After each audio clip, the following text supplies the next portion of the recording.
kinachonisumbua mdogo wangu, na sio kitu kingine, ni mapenzi. Unasikia mdogo wangu? Nakwambia mdogo wangu, mapenzi sio mazuri. Mapenzi yanatesa. Ndio maana hata kitabu chenyewe Bible ya Mungu haikuandika mapenzi. Kwa mimi nakwambia siku zote, suna mapenzi hayakuandikwa kwa Biblia. Ndio maana natusumbua. Walituma msichana hapa hivi kwa dunia ili hawe msaidizi wetu. Hawakutuambia sisi huyo msichana au hawe mpenzi wetu.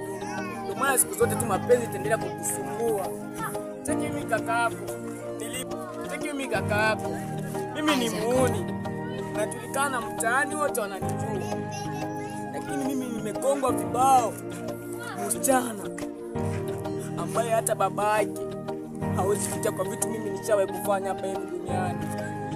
Ndio maana mimi nimeshaona tu penzi sio kitu cha kupenda. Kama mimi kitu naweza kuambia mdogo wangu, katika maisha unaenda kuwa hivyo, utaona haya vitu vyote vinanipitikania mimi kaka yangu.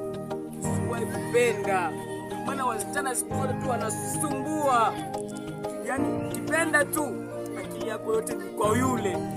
Sasa mimi kaka yako nishaachana mapenzi na siwezi rudi tena katika mapenzi. Bora nife hivi hivi, nimezaliwa peke yangu na nitakufa peke yangu.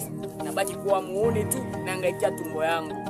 Kuna kitu kingine kiasi nitaweza kupenda isipokuwa chakula na mali na kulala. Kitu nasaka ila siwezi taka tena mapenzi.